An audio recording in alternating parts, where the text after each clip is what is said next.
Welcome back to Nation UP Media. आइए जानते हैं यूपी की कुछ महत्वपूर्ण और बड़ी खबरें।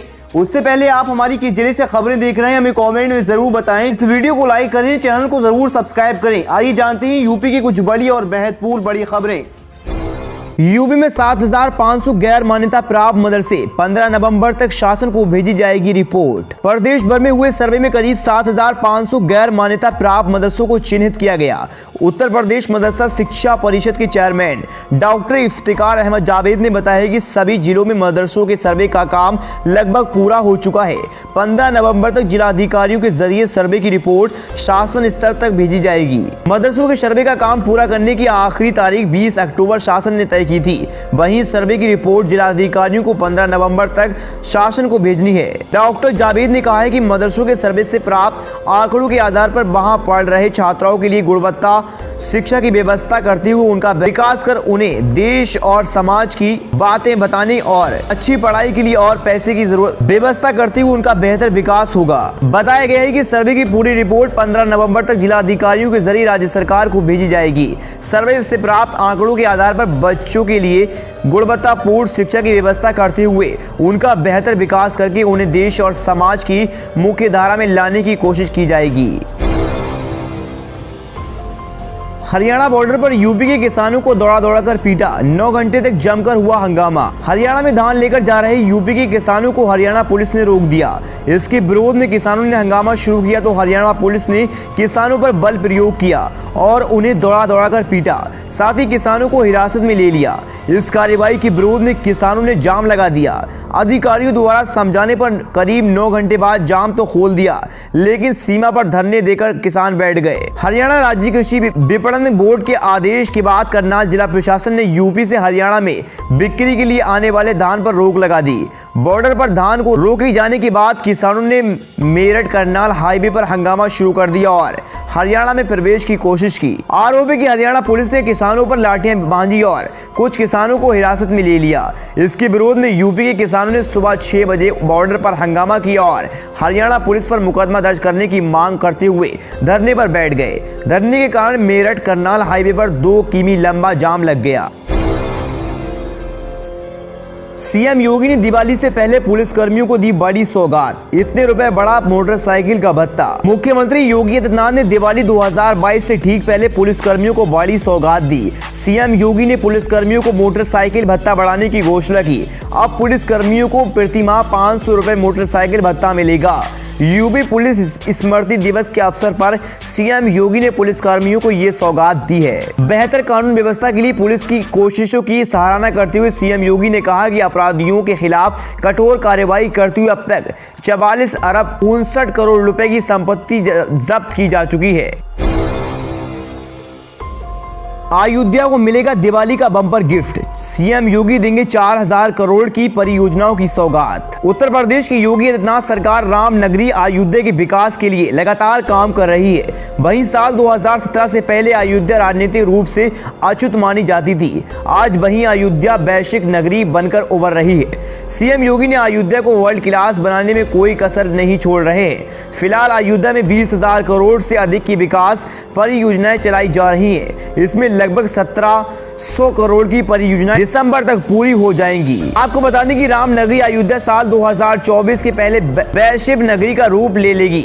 इसकी बड़ी वजह यह है कि योगी सरकार के विभिन्न विभागों के ज्यादातर प्रोजेक्ट 2024 के पहले पूरे हो जाएंगे। इसमें मर्यादा पुरुषोत्तम श्री राम अंतर्राष्ट्रीय एयरपोर्ट से लेकर काशी विश्वनाथ धाम की तर्ज पर बन रहा श्री राम जन्मभूमि कॉरिडोर भी शामिल है। बता दें कि अयोध्या में उत्तर प्रदेश आवास विकास परिषद सबसे अधिक 3000 करोड़ रुपए ग्रीन फील्ड टाउनशिप विकसित करने में खर्च कर रहा है। ये परियोजना भी मार्च 2024 तक पूरी हो जाएगी।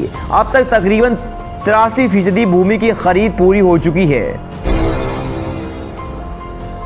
यूपी बोर्ड का बड़ा फैसला, छात्राओं को मिलेगी सेल्फ सेंटर की सुविधा। उत्तर प्रदेश की बेसिक शिक्षा विभाग ने यूपी बोर्ड 2023 परीक्षाओं के लिए परीक्षा केंद्र निर्धारण से जुड़े निर्देश जारी किए हैं। विभाग ने अगले साल बोर्ड परीक्षा में बैठने वाले छात्राओं को बड़ी राहत देते हुए सेल्फ सेंटर की सुविधा का ऐलान किया है। यूपी बोर्ड कक्षा 10वीं 12वीं परीक्षा में बैठने वाले छात्राओं के स्कूल को परीक्षा केंद्र के लिए चुना गया तो वे अपने ही स्कूल में परीक्षा दे सकेंगे। यूपी बोर्ड की इस सुविधा का फायदा सीधे तौर पर उन छात्राओं को होगा जो अपने जिले या होम टाउन से बोर्ड परीक्षा की लंबी दूरी तय करते हैं। वहीं अगर स्कूल को परीक्षा केंद्र के लिए नहीं चुना गया तो उन छात्राओं का परीक्षा केंद्र 5 किलोमीटर के दायरे में दिया जाएगा। यूपी सरकार से फ्री राशन लेने वालों की बल्ले बल्ले, दिवाली पर सरकार ने दिया बड़ा तोहफा। अगर आप राशन कार्ड धारक हैं और सरकार की फ्री राशन योजना का लाभ उठा रहे हैं तो ये खबर आपके काम की है। यूपी की योगी सरकार की तरफ से राशन कार्ड धारकों को दिवाली का तोहफा दिया गया। सरकार दिवाली के मौके पर मिठाई बनाने के लिए राशन कार्ड धारकों को रियायती दर पर चीनी उपलब्ध कराने जा रही है। आपको बता दें कि यूपी में अगस्त राशन वितरण 20 अक्टूबर से निःशुल्क शुरू किया जाएगा। इस बार भी लाभार्थी को गेहूं के बदले चावल दिया जाएगा। दरअसल उत्तर प्रदेश में विधानसभा चुनाव के बाद राशन वितरण का समय बिगड़ गया। अक्टूबर के महीने में सरकार की तरफ से अगस्त का राशन वितरित किया जाएगा। प्रदेश सरकार की तरफ से 20 अक्टूबर से 31 अक्टूबर तक अगस्त के राशन वितरण का काम पूरा करने का आदेश दिया गया। अक्टूबर में कार्ड धारकों को रियायती दर पर चीनी का वितरण भी किया जाएगा। राशन वितरण के दौरान एक यूनिट पर 5 किलो चावल निःशुल्क दिए जाने का प्रावधान है। इस बार कार्ड धारकों को 3 किलो चीनी भी सरकार की तरफ से दी जाएगी। चीनी 18 रुपए प्रति किलो की दर पर मिलेगी। उत्तर प्रदेश में कार्ड धारकों की संख्या करीब 41 लाख है। इसके अलावा पात्र गृहस्थी राशन कार्ड धारकों की संख्या 3 करोड़ 18 लाख है। उत्तर प्रदेश सरकार की तरफ से जारी बयान में बताया गया है कि राज्य के सभी राशन दुकानदारों की तरफ से 20 अक्टूबर से राशन का वितरण शुरू कर दिया गया। यह प्रक्रिया 31 अक्टूबर तक जारी रहेगी। इस बार के वितरण में लाभार्थियों को गेहूं की बजाय चावल दिया जाएगा। राशन दुकानों पर 19 अक्टूबर तक चावल और चीनी दोनों उपलब्ध करा दी गयी। दिवाली से पहले पीएम मोदी का युवाओं को बड़ा तोहफा, 75,000 नई नियुक्ति से शुरू होगा रोजगार मेला। प्रधानमंत्री नरेंद्र मोदी ने दिवाली के मौके पर देश के युवाओं को तोहफा देने वाले हैं। 22 अक्टूबर को सुबह 11 बजे वीडियो कॉन्फ्रेंस के माध्यम से 10 लाख कर्मियों के लिए भर्ती अभियान रोजगार मेले का शुभारंभ करेंगे। शुभारंभ के दौरान 75,000 नव नियुक्ति कर्मियों को नियुक्त पत्र सौंपे जाएंगे। इस अवसर पर पीएम मोदी ने इन नव नियुक्त कर्मियों को भी संबोधित करते हुए इस कार्यक्रम में देश के अलग अलग शहरों से केंद्रीय मंत्री भी जुड़ेंगे। युवाओं को रोजगार के अवसर प्रदान करने और नागरिकों का कल्याण सुनिश्चित करने की पीएम मोदी की निरंतर काम को पूरा करने की दिशा में ये एक महत्वपूर्ण कदम होगा। प्रधानमंत्री नरेंद्र मोदी के दिशा अनुसार सभी मंत्रालय और विभाग मिशन मोड में स्वीकृत पदों की मौजूदा रिक्तियों को भरने की दिशा में काम कर रहे हैं। यूपी के अमेठी में मुस्लिम के खेत में मिला शिवलिंग, पूजा करने वालों की उमड़ी भीड़। अमेठी जिले के जायस इलाके में स्थित एक खेत में शिवलिंग मिलने से हड़कंप मच गया और देखते ही देखते मौके पर हजारों की भीड़ पहुंच गई। खेत एक मुस्लिम व्यक्ति का था, लिहाजा इसकी सूचना पुलिस को दी गई। मुस्लिम के खेत में शिवलिंग निकलने की सूचना मिलते ही एसडीएम और सीओ की अगुवाई में बड़ी संख्या में प्रशासनिक अमला भी मौके पर पहुंच गया। अधिकारियों ने शिवलिंग को उड़वाकर पास में ही मौजूद शिव मंदिर में रखवा दिया। ये पूरा मामला जायस कोतवाली इलाके के कस्बा स्थित रायबरेली रोड का है, जहां हाईवे किनारे काशीराम आवास बना हुआ था। यहीं पर गुरुराम शाम कुछ बच्चे जानवर चरा रहे थे, तभी उनको मिट्टी में शिवलिंग नुमा पत्थर दिखाई पड़ा।